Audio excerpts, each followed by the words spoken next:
ルーマニアの北の町ウラショフ2日目です。ここが、旧市街の、ど真ん中のあたりです。オーストリアっぽい街並みだというふうに思うんですけども、いかにもヨーロッパという感じで、この石畳で、今日はですね、こちらで、現地の友人の人と、会社、登記、それから、新しいビジネスの話をね、こちらでやります。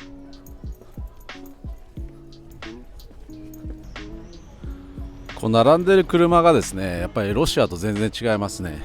親しみやすいというか、みんな、一般大衆の車ですよね。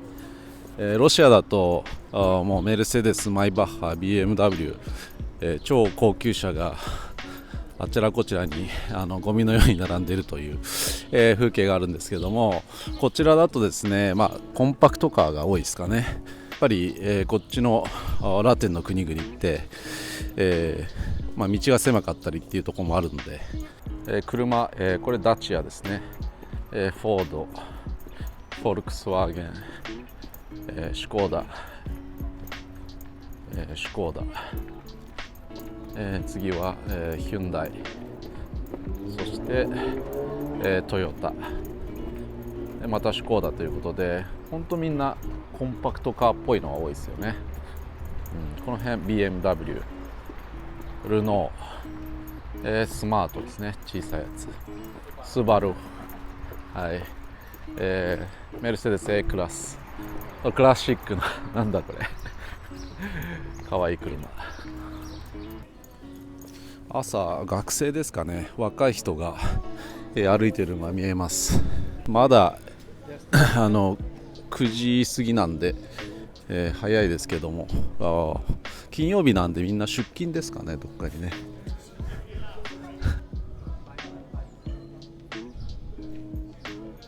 人気のベーカリーですかね、みんなここに並んでます。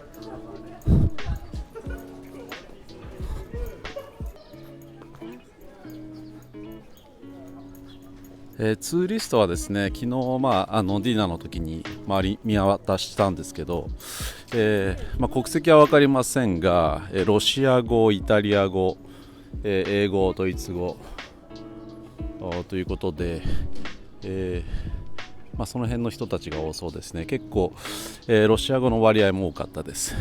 で、ロシア語はですね、ロシア人とウクライナ人の可能性があります。ルーマニアから、割と近い、オデッサなんかはですね、完全にみんなウクライナ人もロシア語で喋ってますので、昨日私ね、ウクライナ人の、人に、こちらで友人の友人なんですけどね、会いましたけども、完全にロシア語で、話をしてました。一時退避しているということでしたね。いや本当こんな可愛らしいカフェが裏路地にあって素敵ですね。モスクワ大都市なんで人いっぱいいてちょっとうるさいですし、これ田舎っぽくていいですね。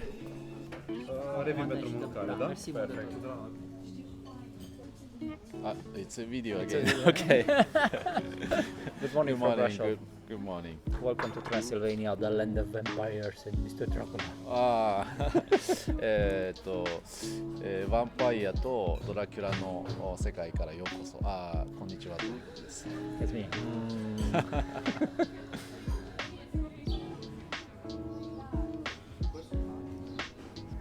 クロワッサンとアボカドとベーコンとエッグが食べたいって言ったアラカルトで作ってくれました。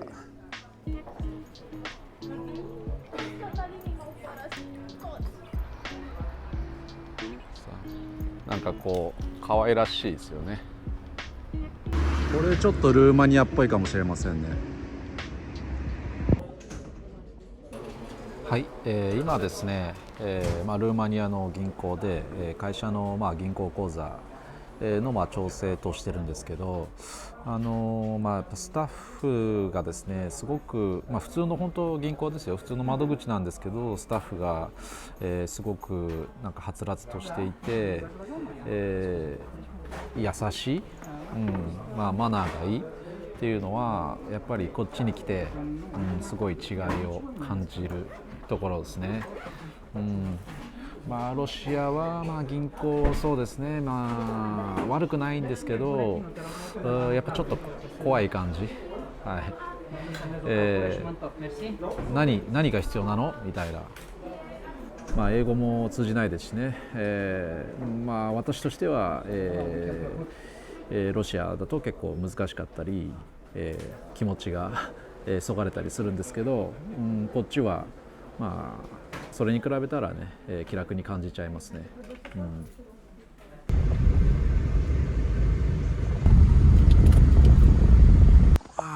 Look at that. It looks like. こういう起伏がある街はなんかいいですよね、風情があってちょっとスイスっぽいというか。 I like the flowers。 はい、というわけで先ほど銀行で、行きましたけども、会社登記とですね、会社登記というかですね、会社の移転ですね、手続き完了しました。手続きとしては、現地の人に会社を作ってもらって、その所有権を移転するという形で、すでにですね、私の会社と会社の口座ができたということになりました。これでEU 圏内で事業活動ができるということですけれども、もちろんですね、国によっては税制が違ったりするので、必要な場合はそこで支店等を作らなきゃいけないということにはなりますけれども、今ルーマニアのショッピングモールに来ております。こちらアフィモールといって、ユダヤ系資本みたいですけれども、ロシアにもあるショッピングモールですね。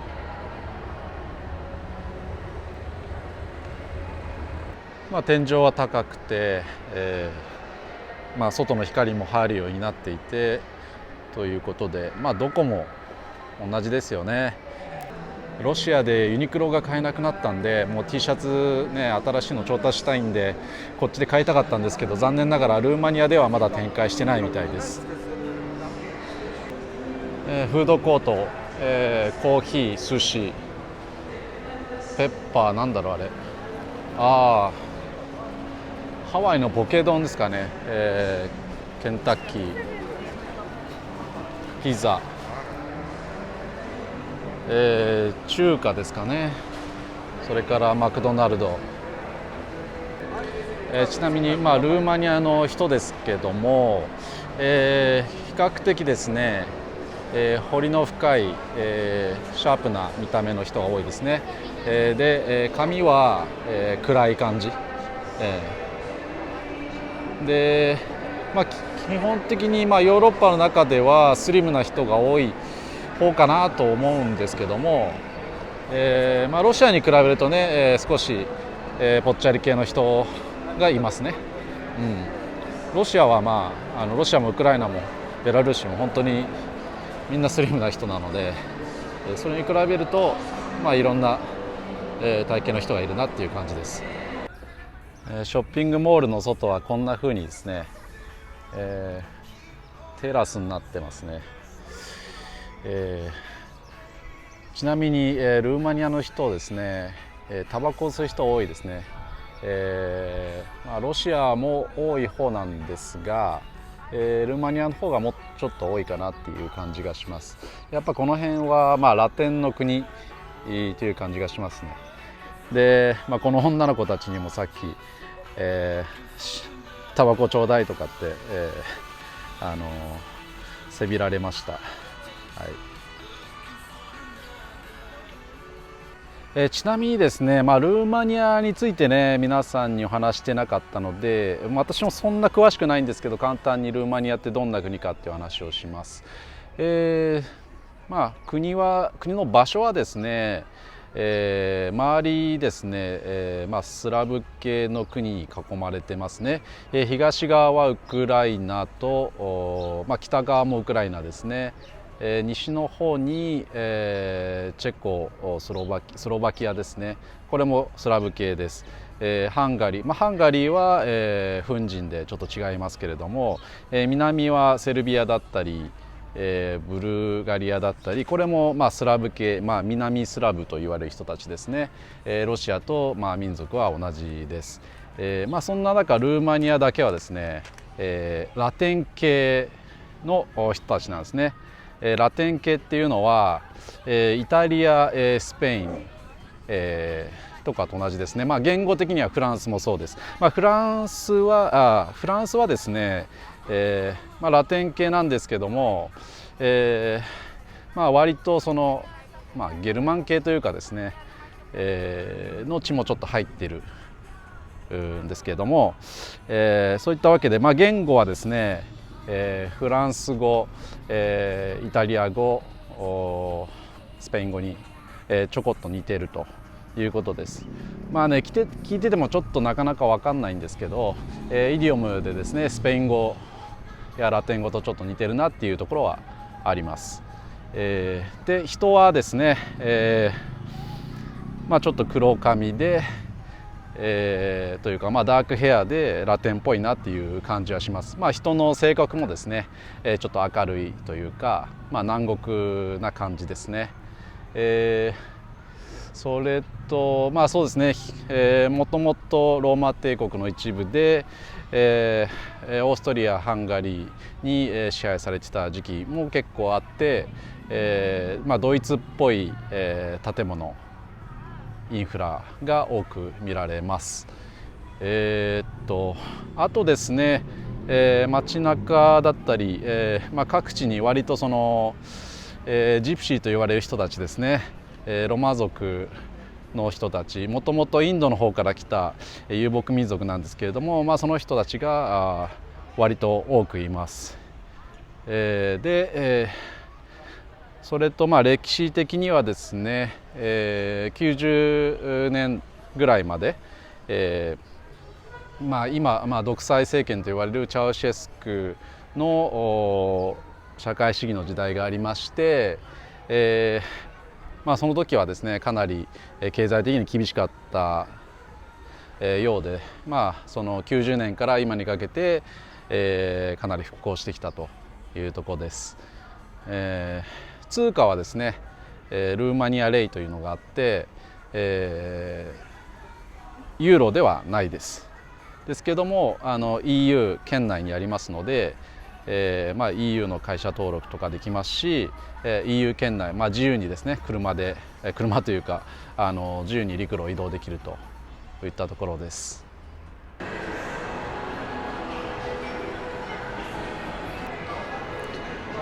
最上階はゲーセンになってます。やっぱショッピングモールで時間、電話のカードも買っといた方がいいっていうことで今、友達が手伝ってくれてですね、カードを作ってます。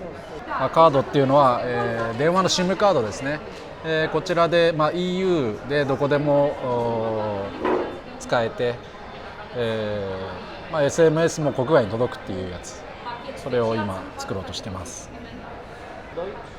基本的にはロシアで使えればいいんです。ルーマニアと EU で使えればいいんですけど、問題はですね SMS ですね。 SMS で例えばオンラインでそのログインした時にそのパスコードが送られてくるとかあるじゃないですか。あれの時に、ロシアにいた時に、受け取れないと不便なんですけれども、現在その SMS もロシアに送らないと、カットオフしてるみたいな話がありまして、それだと不便なんですけどもしょうがないですね。そういうふうに今ルーマニアになってるらしいです。ただ一方で実際今まだSMS の受け取りはできてるっていう人もいるのでちょっと分かんないですけども、こちら友人がですね、建設、土地開発プロジェクトやってまして、このアパートを建てました。ちょっと中見てみましょう。1 year, 1.5 year、 1年半で、together with approval、 1年半で、全部作ったそうです。So he purchased the apartment here. Now we're gonna have a look how it looks like. These are the old apartments, but yeah, this is new one.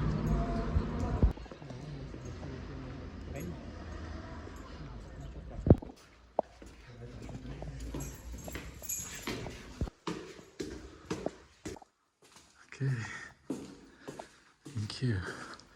Alright, so this is a living room.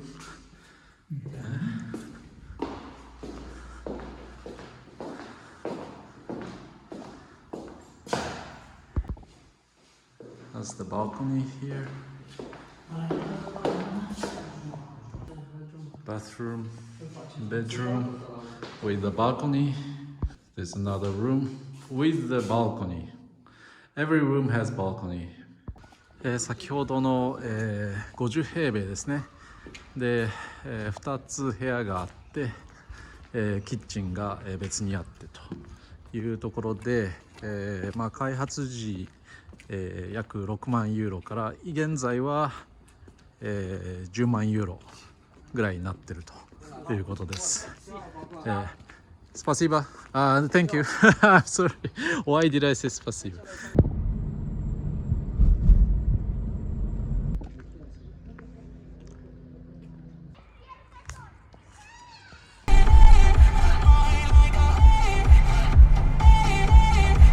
こちらブラショフローカルのスーパーマーケットやってきました。特に変わったことないと思いますけど、ざっと見ていきます。これは古いタイプのショッピングモールというか、そうですね、ショッピングセンターですね。スーパーマーケット、さっきの古いデパートの下に入ってましたんで、入りましたけども、特に、変わりはないですね。ビールどんなのがあるか見てみましょうか。ハイネケン、ベックストボー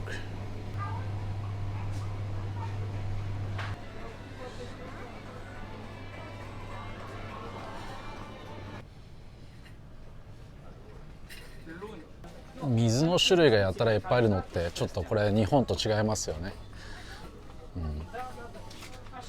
ペリエとかいろんなそのガスウォーターっていうんですか。ビールに関してはなんか特別ルーマニアっぽいものってないですね。これらはみんなローカルワインみたいですね。ルーマニアモルドバも近いんでいいワインが取れますね。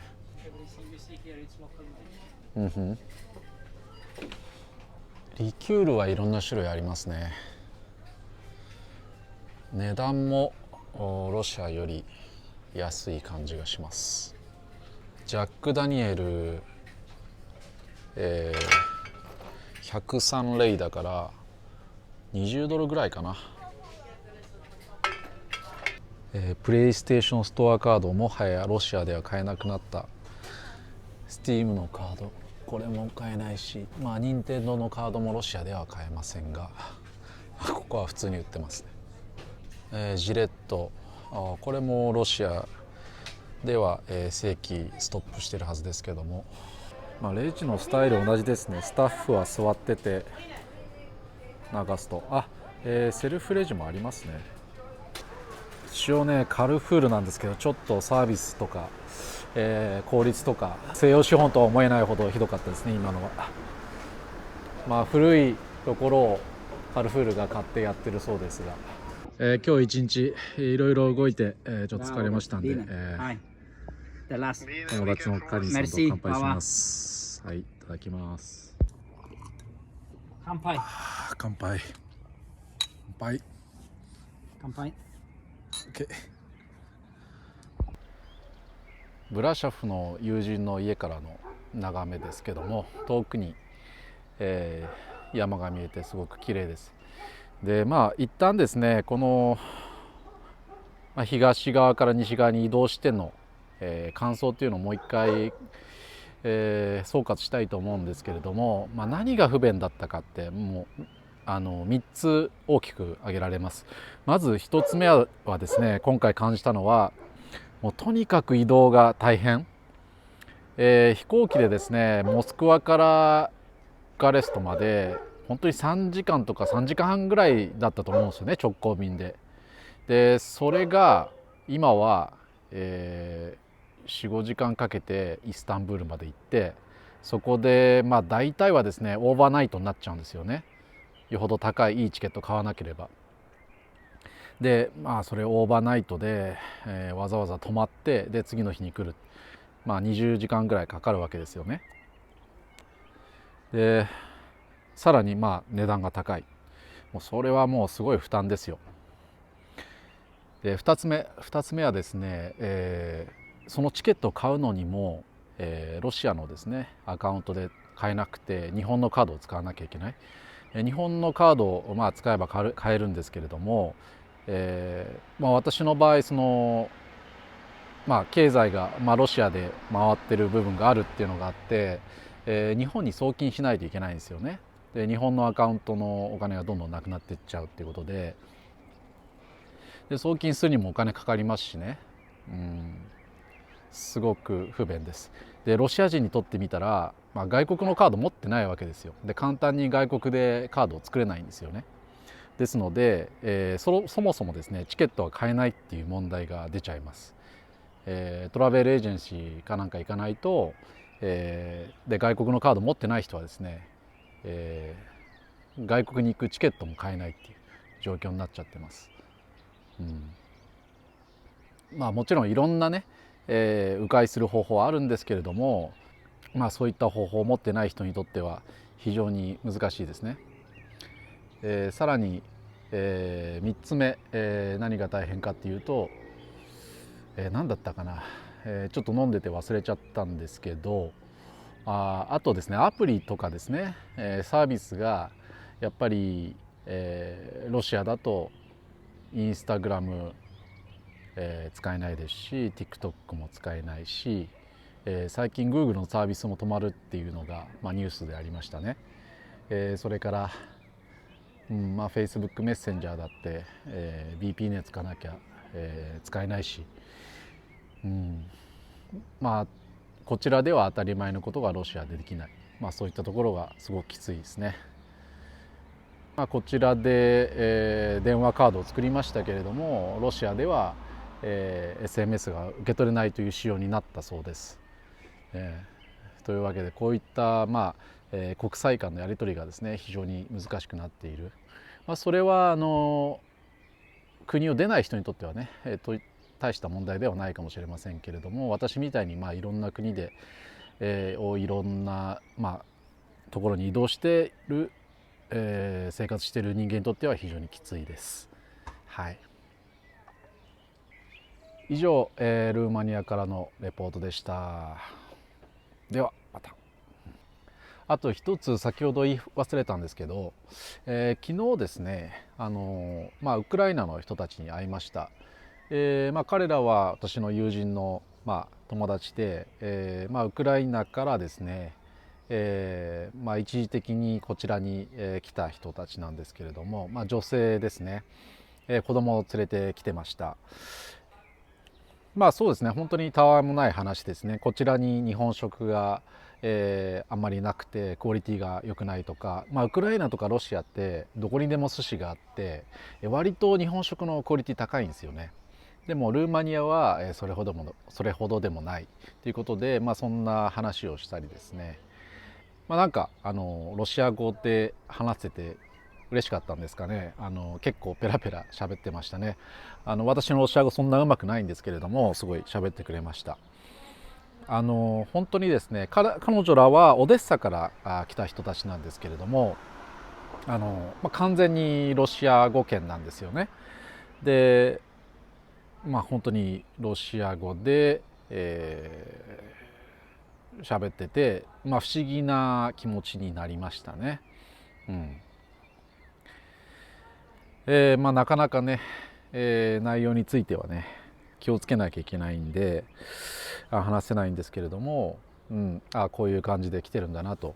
ポーランドとか他のところにも行ってる人多いですけれども、オデッサからしたらですね陸路で来れるんですよね。車で直接来れる人たちも来た人たちもいますし、割と近いのでルーマニアを選んだと。しかもブラショフですね、こちらは、比較的のどかで、いいということで、来られたみたいです。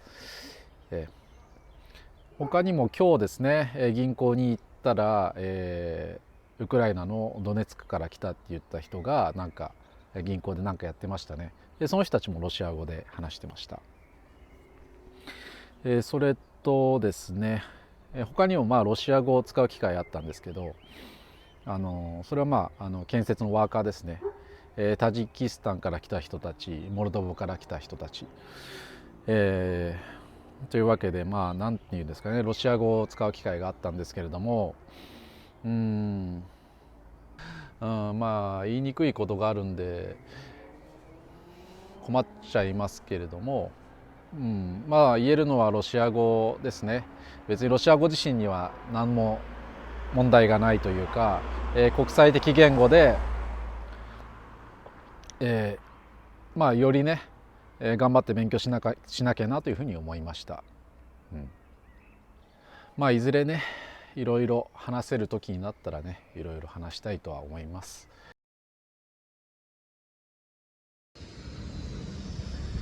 ヨーロッパといえばね、やっぱりねジェラートだと思うんですよ。アイスクリームがすごく美味しいということでね、街で一番美味しいアイスクリーム屋さんというところに来ました。イタリアンアーティザンジェラート。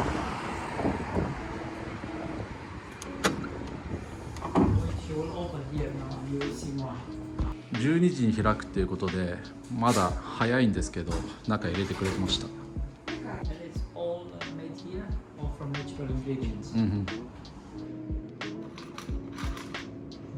マンゴーシャーベット選びました。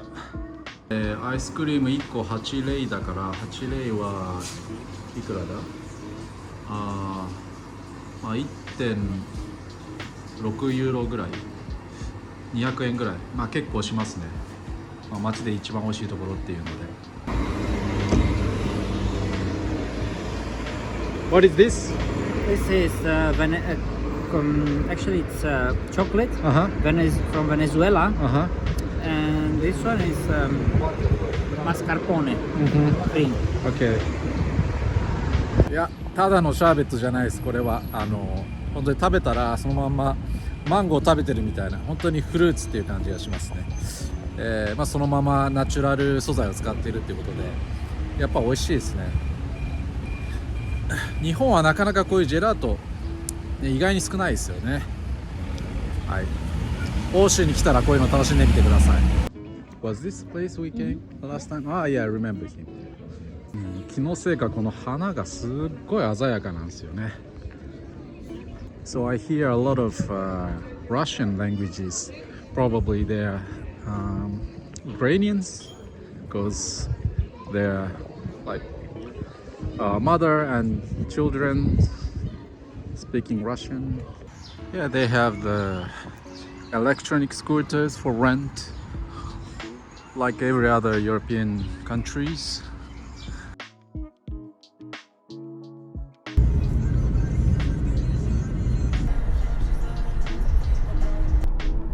はい、というわけで、ブラショフからね今、ブカレストに向かっています。これでブラショフの、旅は終わりです。比較的まあ低い、カルパチア山脈なんですけども、この部分すごいですね、切り立った山があります。この山は2000メートルぐらいあるそうです。なのでね、まあ、カルパチア山脈も、場所によってはねすごい切り立ってるということですね。結構すごい山ですね。切り立ってる石灰岩っぽい感じですかね。白い、岩肌が見えると思いますけど、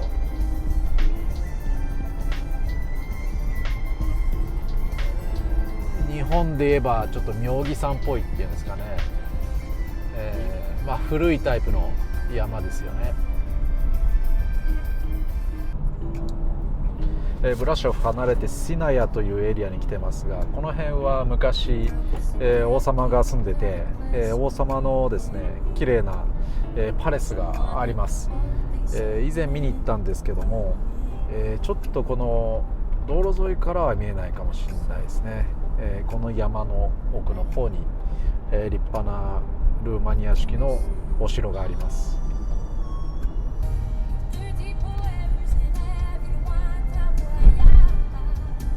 Nice buildings.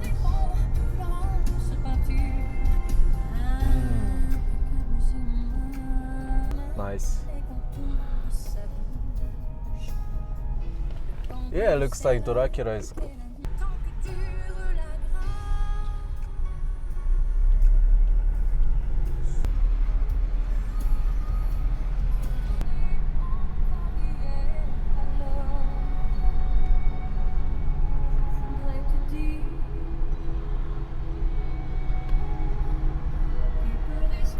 先ほどフランスのアーミーがいたんで、なんでいるのかなと思ったら、NATO 軍が、この辺りで休んでるらしいですね。 So this road goes up to the mountain. ルーマニアにもオイルがあるっていうことですね。国内の、石油の半分ぐらいがルーマニア産だそうです。というわけで結構ルーマニアって、石油あるんだなって話ですね。ヨーロッパの中でもガス依存度が、一番低い国の一つらしいです。ロシアのガス依存度が一番低い国の一つみたいです。遠くに見えるのがオイルのリファイナリーですね。石油精製所です。ですので国内で製造して、生産して、製造もしているということで、エネルギー的には割と強いですね。原発もあるそうです。